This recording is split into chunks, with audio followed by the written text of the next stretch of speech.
There is currently 99 days until the United States of America decides its president in November 5th. Donald Trump, the Republican nominee, is pitted up against Kamala Harris, which is the Democratic nominee. They will all contend for all 50 states and 6 districts. And so we do not know the winner until the end. That's something that I will probably say.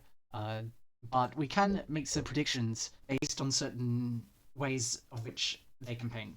So, for example, if Trump campaigns really well, then he might win a lot of states. If Kamala campaigns really well, she wins a lot of states. As well as that, if the political situation gets worse or it gets better, then it can impact either candidate as well. And we're seeing some of those things already come through even before the campaign started.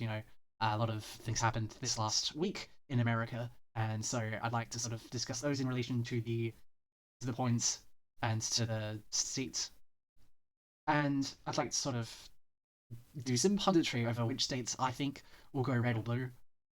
Let's start with some kind of obvious ones from the former president, Mr. Trump. He will win states like these northeastern states. He will win Nebraska's first and second district, along with a large. He will win some southern states pretty confidently, and of course he'll probably win Oklahoma. These are all likely to be margins of higher than 15 points, even though I could see Indiana go a little bit less good if Kamala manages to obtain a strong populist campaign, a strong populist messaging. But for now, I'm going to say that Trump will probably maintain the Illinois public. And of course, I believe that the state of Kansas, with its safe Republican stances, will probably vote for Trump. And I think they'll vote for them currently if he continues to sort of unite ideologies against Kamala Harris's policies. He'll be able to sort of focus on pushing through center ideas and try to push them through Kansas. Of course, that likely won't directly work in the states of Missouri or Iowa, but they are currently somewhat new Republican states. So, and of course, it'd be really hard to win these by more than 15 points, which is the threshold from fortified states, 10 points to 15 points, to safe states, 15 points up. Of course, as well as that, the states of Alaska and South Carolina are kind of different from the rest of the Republican states, in which they have sort of their own politics, kind of. I mean, not to say that states like Nebraska and Kansas kind of don't, but they have like different demographics, different ideologies in there as well, that I think will probably be a bit of a positive for Trump sometimes, or quite a bit of the times be a bit positive for Harris. Kamala Harris, I believe, definitely win DC. I think that's kind of out of the blue. DC has a clear majority of its population in demographics in which do not support Donald Trump. As well as that, there are a lot of union people in DC, and a lot because their minimum wage is tiny. I'm pretty sure. The state of Maryland, Massachusetts, and Vermont, these are other sort of very safe democratic states. The state of California, iconically, her home state, as well as the fact that it's got a very strong urban population in this region. Apparently, there are the most Republican voters in California than there are in any other state specifically, but that doesn't make it enough, and there's probably way more Democratic voters in proportion in California as well. But it is such weird that it is a very big state, the state of California. The state of Hawaii, again, a lot of these people in Hawaii have very different demographic groups than those in which these sort of states have. As well as that, the economy, I think, has been doing kind of good in Hawaii. So I'm not that unconfident in a 15-point margin for Kamala. The state of Delaware will be fortified, in my opinion. They'll probably, because their economy has been really garbage in comparison to the rest of the United States. They've been in recession this year. They're down 1.2% GDP, accounting for inflation. So it's not doing very well there. State of Rhode Island and Connecticut, these are obviously pretty safe for Democrats. Normally, they sort of vote for Democrats quite a bit. The state of New York is fortified for Democrats. I don't think Trump's going to win the state of New York, just simply because it is like California. It's sort of got this very heavy urban population, a very big learning population, university graduate population. I'd say that's somewhat similar with the state of New Jersey, but there is a bit more of a conservative culture in New Jersey, so I'll probably put it as somewhat likely. The states of Illinois and Colorado, and these Washington and Oregon as well. I think they'll sort of average out quite a bit as like safe for Washington, fortified for Oregon, likely for Colorado, and fortified for Illinois.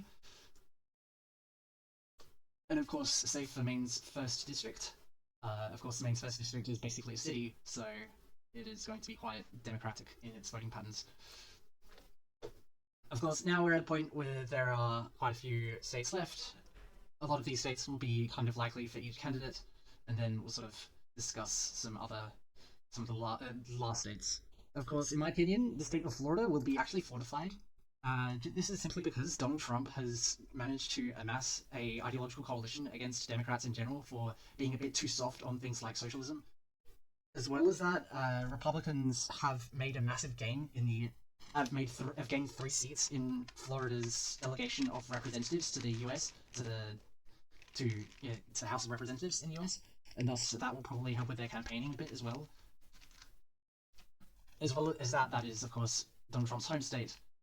But like most of the time, home states don't really matter. In 2016, we had both candidates in their home states lose their home states. Of course, Donald Trump back then was in New York, and Hillary Clinton was in Arkansas, and they both lost their home state. I mean, it could be seen as a clown show, but like, of course, we sort of knew where those states were going anyways. As well as that, there's not much real political capital wielded by presidents living in a state anymore. They're sort of interested in being a union rather than being just their states, you know. The state of Ohio, I believe, will be likely so far. This likely is any margin between 5 or 10, mainly because J.D. Vance has quite a strong electoral implication in states like Ohio. He has iconically got his sort of populist rhetoric up there, and that's sort of similar with Trump, but it sort of helps him out a little bit and works with campaigning. Of course, J.D. Vance is quite young, so he can survive doing a lot of rallies in this region as well, so that can counteract Kamala Harris's sort of V-picks as well, like Justin Shapiro apparently was going to be a V-pick in Pennsylvania. I don't think that will matter much, I'm not sure. You never know until the election, and states like Texas, I believe, will go for the former president in a pretty good margin. There are polls that are saying it is fortified, but from their economy and their party mandate, I think there's a bit of a Democratic mandate in Texas, and so thus they'll probably move a little bit left. Republicans will likely be unhappy completely with their gains. I mean, they're not going to be like completely saddened by the fact that Texas is likely, but they're not going to be the most ecstatic. Further states, I think that it's the state of New Hampshire. This state, I thought originally that RFK would have like a bit of chances in the state, and so I actually had this a little lower than what I do 99 days in to the 99 days out of the election. I think it's going to be relatively likely. I think Donald Trump, don't get me wrong, Donald Trump can probably campaign in these states and win, in likely states and win. Same with Kamala Harris campaigning in likely states and winning. Same with fortified states if they campaign extremely well in these fortified states, if they change the politics of those fortified states, or if they unite coalitions in states, then they could definitely manage to sweep states quite a bit. And of course, a lot of these is sort of coalitions of people that I think are in states that I think will vote for each candidate as well. So don't take my electoral analysis too seriously. Even though I think it is, a little bit, it's the best in my opinion because it's different to all of the other sort of electoral analyses from what I've heard. A lot of electoral analyses have been sort of polarized a lot, and so I think that I probably my opinion is that it's a bit more complicated than that. There's odds of winning each state in the United States. Of course, this is somewhat similar to over here in Australia. A lot of pundits had different seat counts for different states, and that sort of added into punditry. And so I find punditry kind of fun. Yeah, let's get back onto the map. I think that Minnesota will be a floor state for Harris. A floor state is anywhere between 5 or 3.5%. It's basically where the candidates that coloreds in's chance to lose rather than the opposition's chance to win. And now furthermore, I think that there'll probably be a few more Harris states coming in. I'm probably going to go check up on that. Oh yeah, I believe that New Mexico will be likely again. Oh, yeah. Likely because its economy is going quite well under the Biden-Harris administration, and so that sort of specific country will do quite well for Harris, as well as that Democrats own every seat in New Mexico, so that also adds on to the issue. Okay, now we're up to the state of Maine, and Maine's second. I think Maine at large will be a floor state. Maine. Yeah, that's a floor state because it is really just Harris's to lose. It's it's also a bit less likely that Trump wins than New Hampshire, just from like seeing its sort of connection with Canada. If Kamala Harris sort of sounds like Justin Trudeau too much, then a lot of Canadians in Maine will be a bit disconnected. As well as that, sort of there are a lot of rural areas in Maine's second district, which I believe is likely to be fortified for Trump because of that sort of rural area in the north and a lot of sort of Canadian influence in Maine. Virginia, I believe, is a lean state for Kamala Harris. Huh? Yeah, my mouse is having a bit of issues. But Kamala Harris, I believe, has odds in the state of Virginia, just simply because because it has been Democrat for quite a bit. And last time that there was an election, it was a Joe Biden plus 10, and now the polls are polling really high for Kamala. But more importantly, I think that Virginia has odds of winning by Donald Trump, just simply because Donald Trump has a pretty good ideological coalition in Virginia. So if Kamala Harris loses the state, I can see why that happened. It's because the ideological coalition created in Virginia. A lot of people were sort of divisively pro-Trump in Virginia. Furthermore, I think that the state of Nebraska's second will be a lean state.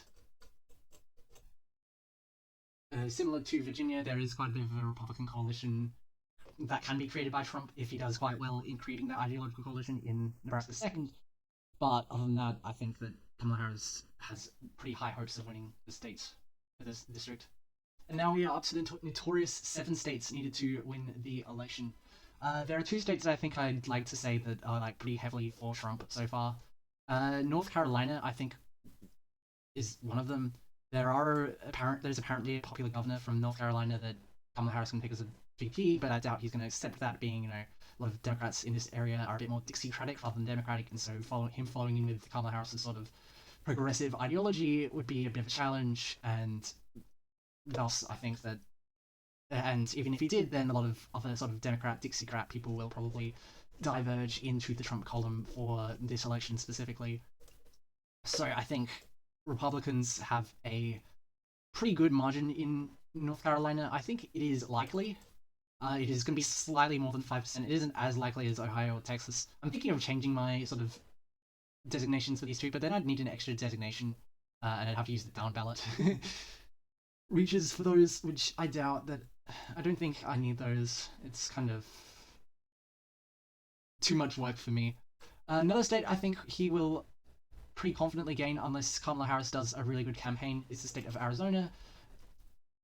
Donald Trump has got an ideological coalition of moderates and populists in there. Now that Kamala Harris is the presidential pick, Donald Trump can target quite a lot of his in the states of North Carolina and Virginia. He can target a lot of policy and talk quite nuancedly.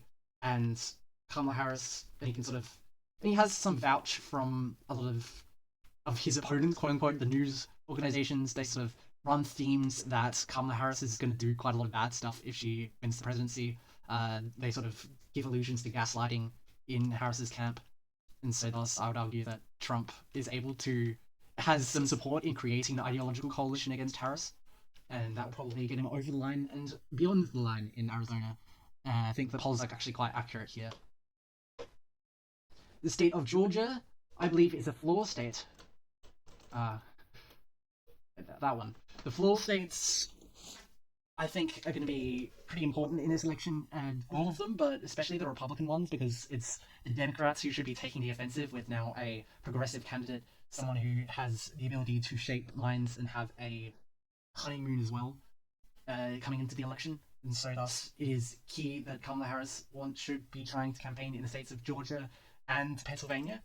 these are both different states. If she's able to block Donald Trump from forming an ideological coalition, and she has that sort of Stacey Abrams support, then she is able to win the state of Georgia. If she's able to block Trump's populist appeal and appeal to more lower class people in Pennsylvania, then I think she will definitely have quite a good chance for Pennsylvania. If she's able to block a lot of populism, especially in like JD Vance in the Midwest, from maybe like Josh Shapiro manages to just focus his campaign entirely in Pennsylvania, then she has pretty high chances of winning, but that might come on to other costs as well. Like, she might win Pennsylvania but lose Michigan, or she might win Pennsylvania but lose, like, Virginia, and everything sort of goes a little haywire from there. But other than that, I think that there's a pretty high chance of Donald Trump winning Virginia. Of course, this was Joe Biden's home state, Pennsylvania. So I'm pretty confident that a Trump win would be what it needs to win the election here.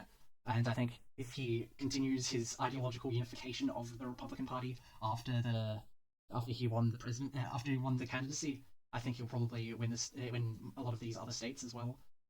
The state of Nevada, the polls say that it is extremely high for Donald Trump, but there is a lot of Democratic history here, so I'm thinking that if Trump campaigns quite well, he can hold that, but if he doesn't, then it will kind of fall. Now, we're up to these two states, Wisconsin and Michigan. They usually vote with each other, but I think, thanks to demographics, I think we can see a Kamala Harris win in Michigan by a tilt margin. That is, a tilt margin is anywhere between 2% and 0.5%. So, I think she'll be able to sort of hold Michigan, just because of the demographics in Michigan. There is a lot of, like, different, more identitarian variants of voters that are willing to vote for Harris in this state, and so I think she can appeal to those sort of arguments there. With Wisconsin, since I have Donald Trump ahead and winning, I'm gonna give Wisconsin by 0.5% or less, that is 7 clicks, 2, 3, 4, 5, 6, 7, to Trump, because I think that the polls have it up like by 0.7, and having it drift a little bit to the left is kind of what we're gonna see, since there's only more time passing since the RNC, for example. But I think that I don't really 100% think that Harris is going to win the state, mainly because of a lot of things. Because politics is a little bit, in like this sort of area, they've sort of had a bit of a political realignment to the Republicans. They sort of used to be sort of union workers, they used to sort of vote Democrat quite a bit, and then Ronald Reagan came along, and they liked Ronald Reagan quite a bit, except for Minnesota. And then George Bush came along. George Bush lost these famously. And then Donald Trump sort of came along, and Donald Trump sort of united populists with Republican moderates, and he was able to win states that were a bit more populist because of his messaging. So if this video helped you sort of make your own predictions, especially, I am just some random who made my own prediction. So you can too, if you want. And you can feel free to write whatever you want in my comments.